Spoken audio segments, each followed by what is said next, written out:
Okay.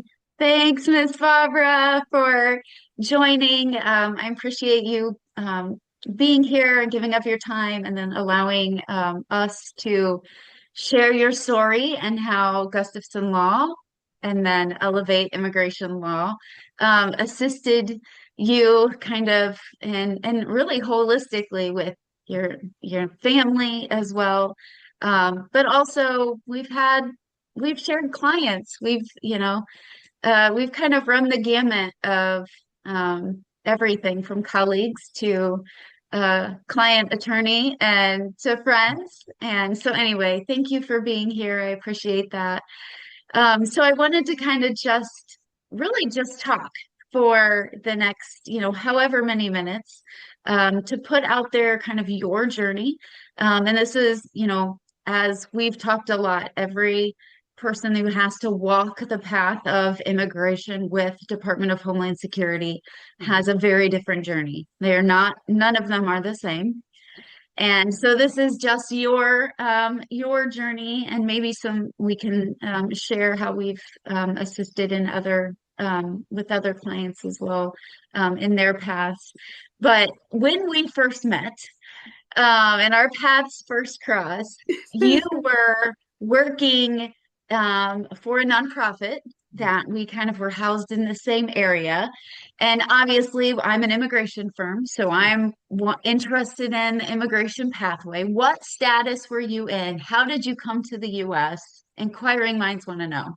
All righty. Well, thank you so much, Desiree. You know, it's always a pleasure for me when I engage with you, not only as someone I've grown to love so much, so dearly, not only as my immigration attorney, but also very good friend, right? So thank you. I really so appreciative and honored to be doing this with you. When I moved to Fort Wayne, Indiana, early 2000, I moved here with my then husband. His job had moved us to France and then moved us to Canada and many other parts of the world, and then finally moving here to the US. And so that process, obviously, when you work with big companies, usually the process of immigration is handled by them. And so I never even thought in my wildest dreams that it would become a personal journey for me, right? Because all the time when we would move, obviously, we would just send our passports to the embassy, and then you are receiving your visas already stamped in and you're ready to go. And typically you would be, welcomed by the teams that would have prepared this. So when we first moved to the US, we were under what is called an L1 visa. And so automatically, because I was riding on my then husband's visa, I was an L2. So which also allowed me to be able to work, to do any kind of even business if I wanted to. But the one thing I did when I moved to the US, because my kids were still in school. So when we moved here, school was already prepared for them. So I knew what school they were going to be attending. I knew I was going to be a stay-home mom, which is very like now when I think of it and when I see how my path has been in the past few years, it's been just amazing. So the first thing I did when I first moved to Fort Wayne, I knew I wanted to work with people who had gone through a journey like mine. When I moved to France, I didn't speak a word of French. And it was the most challenging time because my ex-husband at that time was traveling all over the world because of his job. So most of the time you're left with the kids. And I had to drive the kids to school. I remember cutting out even a cereal box to just dot out the directions from our house to the kids' school because I didn't speak French at the time. I was stopped by the police several times because I was driving on the wrong side of the street and stuff. All kinds of stories. And I share these, and I know Desiree has had the opportunity to hear me speak about some of these stories in some of my presentations. And so by the time we came to the US, I was so excited because I'm originally from Zimbabwe, and Zimbabwe is a former British colony. So 90 plus percent of the people in Zimbabwe speak English.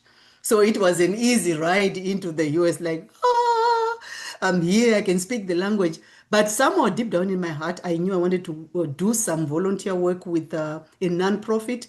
And sure enough, I landed an opportunity to be a volunteer, helping some families who were French speaking. Now I was considering myself a French speaker, things just in odd way. And so during the time I was doing a lot of the volunteer work, I, along the way connected with another organization that was specifically just focusing on working with immigrants and refugees. And so that began my path to the space, working with other people who were like me, but coming into the US in different, along different pathways.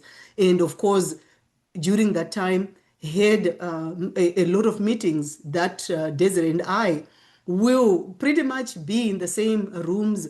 She doing her part in terms of immigration, and I was doing my work as a volunteer, working with non-English speaking, French specifically, clients who needed support of sort, whether it was through immigration or just casework in general. And so that is where my story began. So really starting off as an L1, L2 visa holder at the time. Yeah, that's so great. It's so fun for me to hear just how many different types of people you can run into. Because I honestly had worked for a really long time before I met anybody who had received the diversity lottery. And I remember feeling like I hit the lottery when I met someone who actually got the diversity lottery. So it's so fun to me to hear people's journeys. And obviously, we've talked a lot and sat alongside a lot of clients with, different journeys. And unfortunately, because of where we worked, usually those were, victim stories and troubling stories, and really having to try to nail down for people a pathway that they could, kind of be involved in and feel some control over. Correct. And so, yeah, it's fun. So thank you for that background. And I know, and actually, you had even moved or transitioned to another status before I even got involved in your case as a attorney client. Kind of, Mhm. how did that transition happen? Yes. So this is the part. So fast forward, I'd been a volunteer, and of course, life happens, and things, were quite rocky, between myself and my then husband. So, we decided to go our separate ways. And so at that time, I did not even realize that being riding on his L1 also had implications on my journey. And here I was naive about what that process was, even though I had met Desiree, because a lot of times when we would be in the same rooms, Desiree and I, she would be talking about what she's doing. It focused more on, at that time there were a lot of people were coming into the country under the refugee status or asylum seekers and so on, which I did not qualify at that time, and I didn't even think, maybe something automatically would happen from being an L1 to a different one. So I did not know at the time when that happened that I needed to change, to move into a different status. And if I had met Desiree at the time, I know that my pathways to citizenship would have been even shorter because I was already in a very advantaged visa status. I learned that more and more as I got to talk to Desiree. And so by the time I met Desiree, I'd moved on into an H-1B visa, which is your, employment based visa, which allows for you to, if you have the skill sets, the education, you have to do all the determination to make sure there's nobody who has those qualifications like you. Again, something that I always thank God because I'm a Christian and I'm faithful.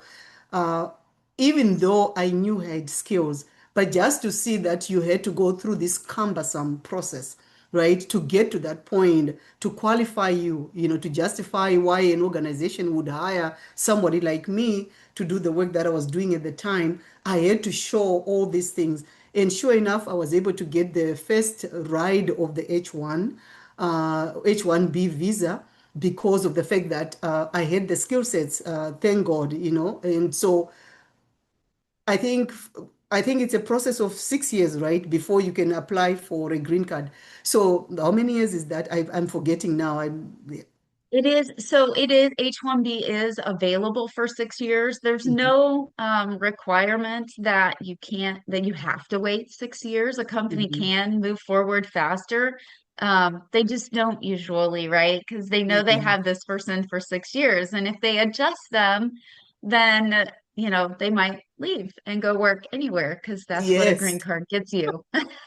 Oh, thank you. And so this is how our paths crossed, right? So here I'm in the H1B, and so a lot of unfair practices were happening, and especially it's very challenging when your hands are tied, right? Because only way for me to move to apply for another job, I had to go through a similar process, and I knew how cumbersome that was. And of course, when you get good employers who value what you're doing, but it's also something that I would like to highlight so that at least, someone who might go through a journey like mine, you seek out help in time so you don't wait until last moment.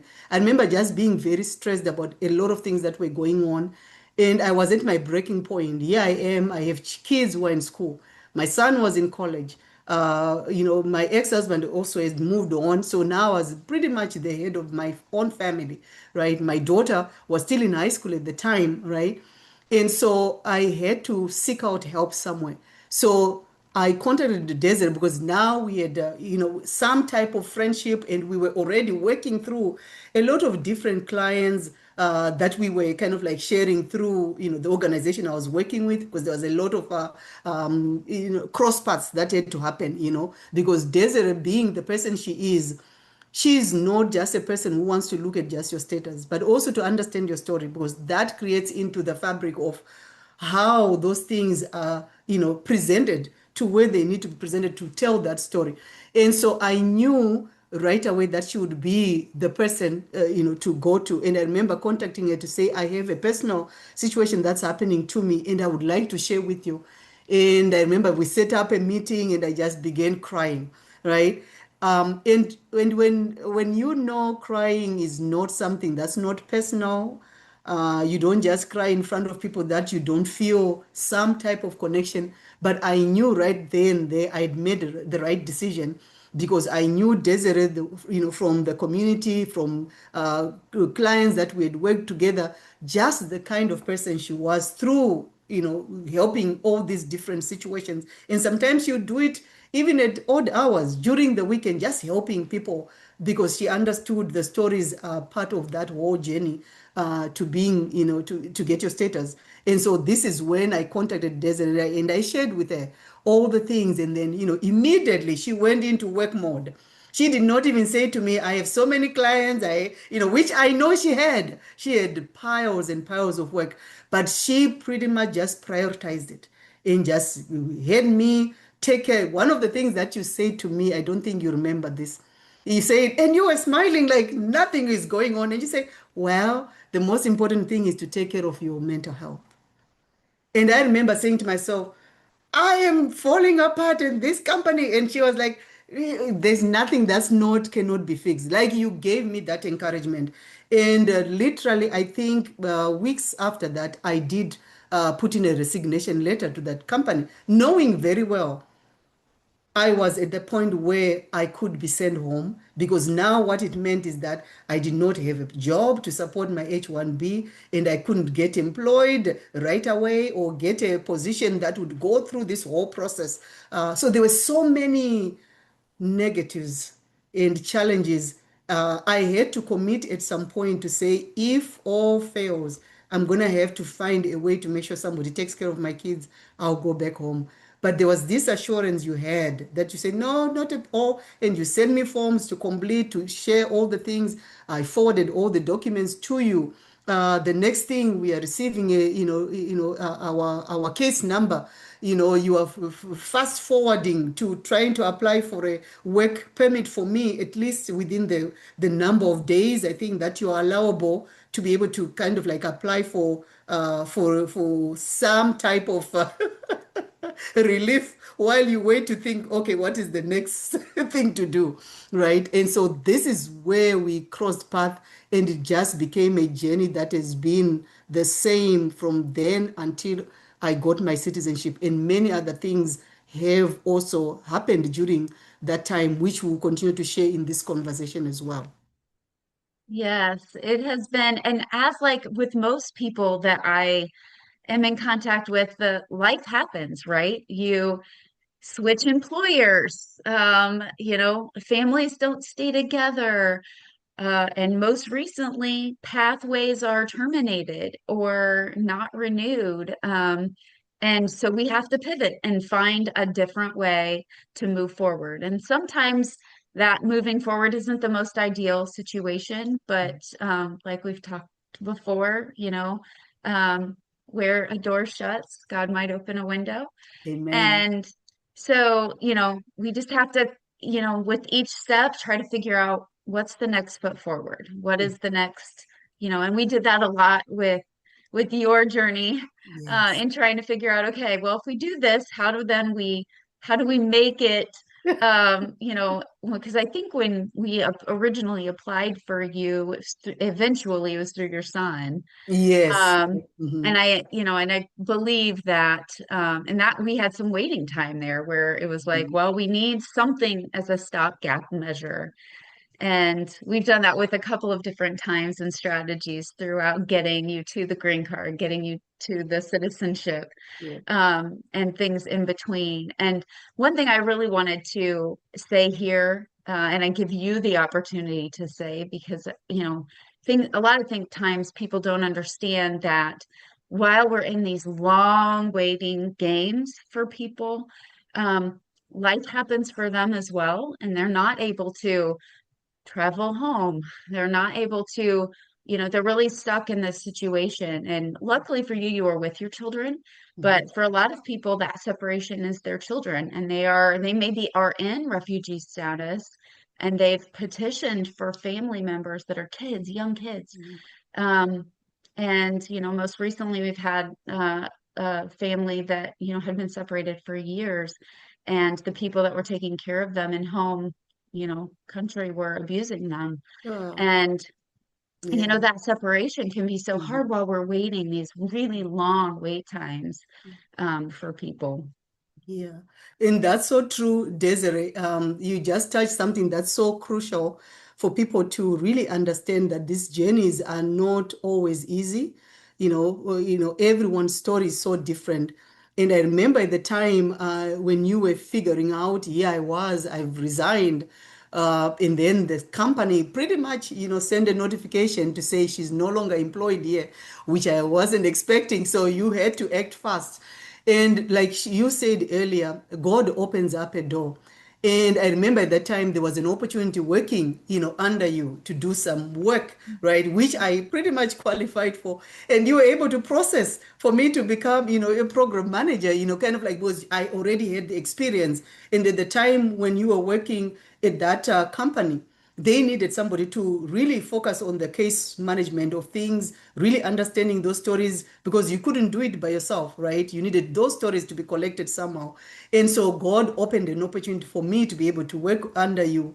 And I learned so much. Like it was, I couldn't believe that one file, just one file for one client can take you a whole month just to try and understand what's going on.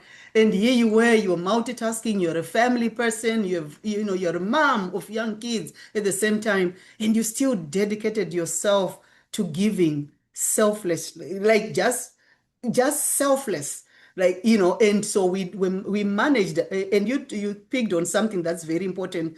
Life happens, tragedies happen, while you are waiting in this wait line. So the advantage I had was my son had a green card, but at the same time, yeah, I'm trying to, I'm between the H-1B, that's now no longer in existence, and now I have a work permit, right? And so you were filing for me to get the green card under my son, but at the same time, I was still in that limbo. And then my dad passed away. I couldn't even go to his funeral. And I remember you just so pained by it, and just crying with me. Because you had done all you needed to do to send in for me to get this, I forget the name of it, but the accelerated travel document. It came much later. It did come, but it didn't come at the time when we needed it, right? So we were able to do that. So I knew we had this long-term thing. So it was either I chose to abandon. And once you abandon, then it becomes a situation. Like you said, rightfully so. I knew I had my children here. So there was that comfort. So I can only imagine for this parent, you leave your kids taken care of by family even, and they become the ones who perpetrate against, because a lot of times family do not realize you have a lot going on when you are dealing with visa applications. You are not able to just work anywhere and send money back home.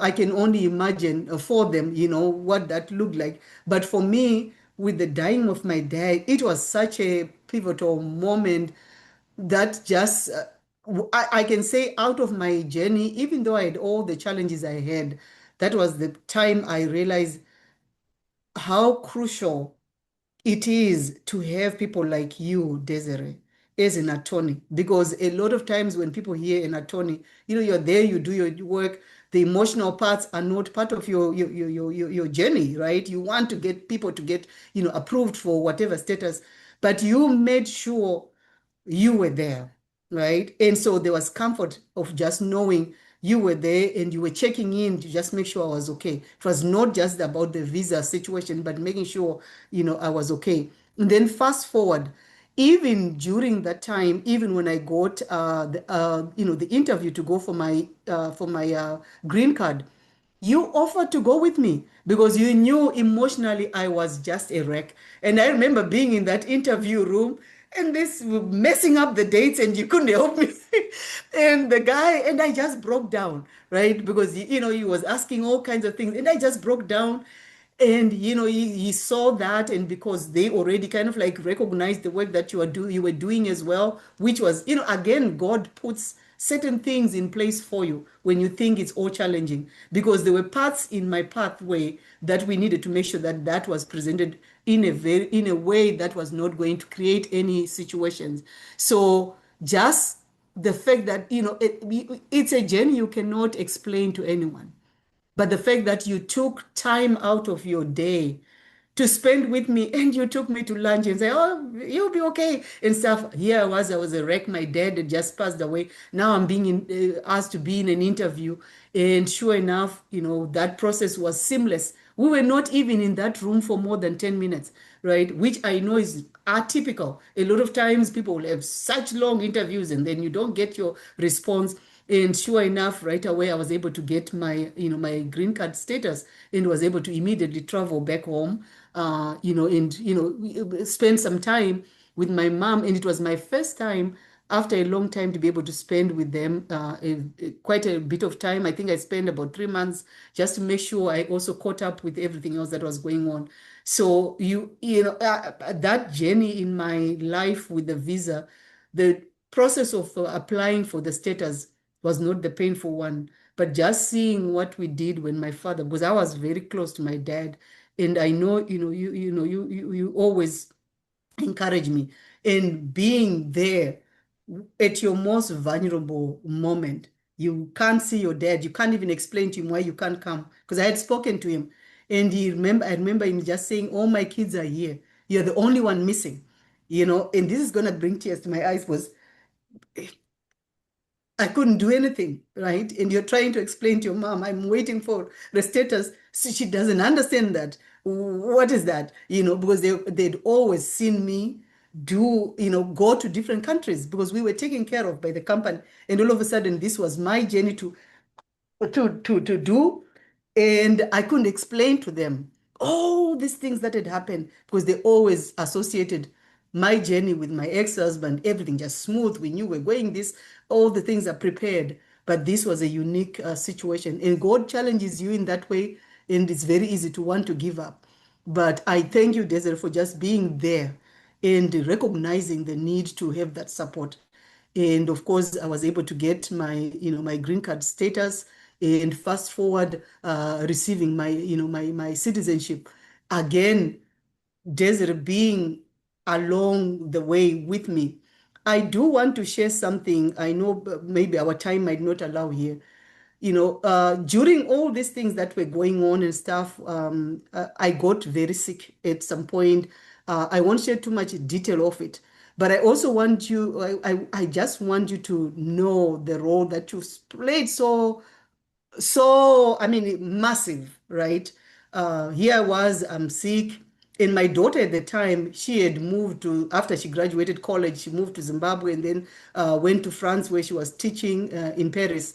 And so we wanted to bring her here because, as a mom and you get sick and you're not sure if you're going to be okay. One of the things that Desiree she just kicked into not only just my attorney, but a friend mode, bringing in other attorneys, friends to prepare things that I needed to prepare for the hospital, and preparing to making sure that I had food in the house. Pretty much coordinated a whole a whole group of different people who were coming into my house. Some of them I didn't even know. She had a schedule of who was providing food for which days and stuff. And then on top of that, took it upon yourself to help me bring my daughter here to see me because when you are in that point where it's like your most dark space and you don't even know what to do. I could not do anything. I couldn't ask my son because he was too busy trying to help me with all that was going on with medication and stuff. And here she was. She just took that role of just being a young sister, just doing what needs to be done, not wearing a attorney hat, none of that. But these things need to be done. And in the mix of it, doing an application for my daughter, to come back into the US. Because when she left, she had not gotten all the processes. She was still, in student status. So she left because she wanted to work outside of the US. So we had to apply for a visitor's visa for her. And seeing her come through in just holding her, I believe it was part of my healing, just having that one of your kids being there. Because I was in a place where I didn't even know if I was going to be okay to even see her. And she is one child who cry over the phone, and Desiree, she knows I don't have to go into detail with that, but my child. And, she was struggling with all that and just being able to bring her as well. So it was not just my journey, as I have shared earlier. It was not only my journey, but it also affected all aspects of who I was. And still, Desiree was at every step of the way. So I just so appreciate you in such a big way. And I know there are many, many stories like mine, right? I know there's so many, many stories that you've done. There's so many kids I've even brought forth to you, asking you to say, hey, can you check for me? This is going on.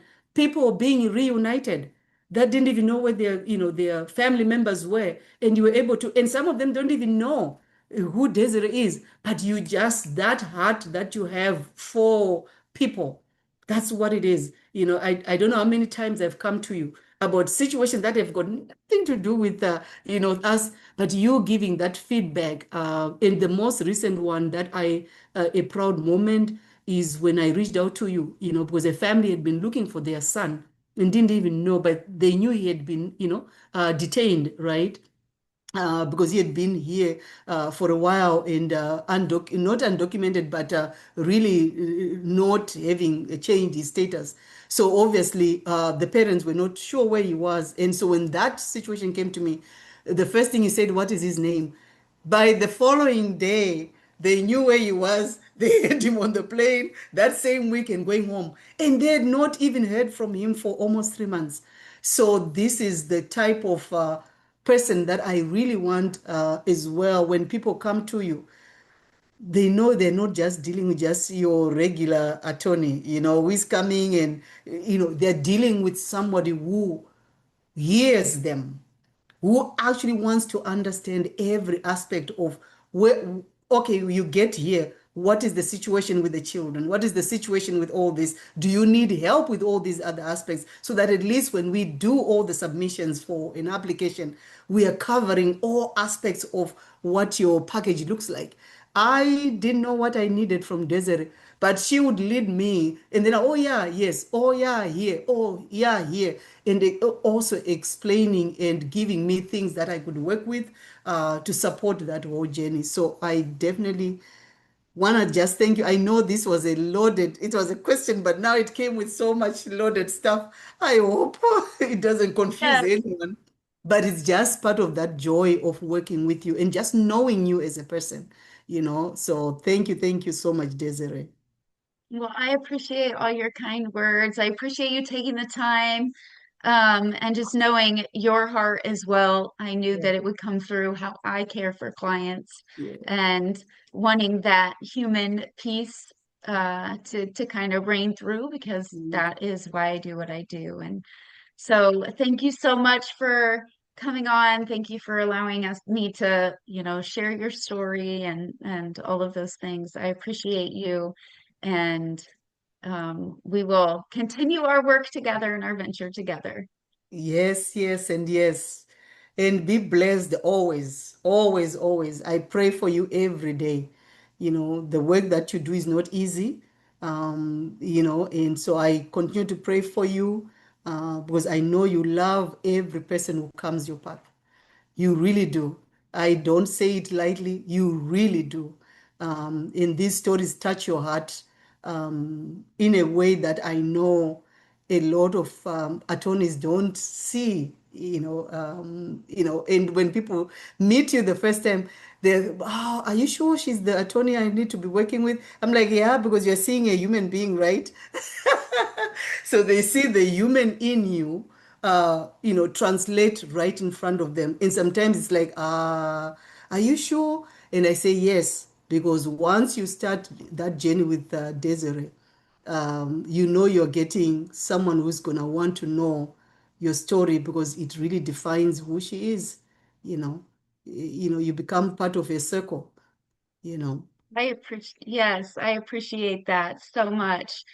Well, thank you so much for your time. Um, and we will continue our journey together. And I appreciate you coming on. Thank you so much, Desiree. You have a wonderful, wonderful rest of the day. You too. Thanks, Barbara. Bye bye.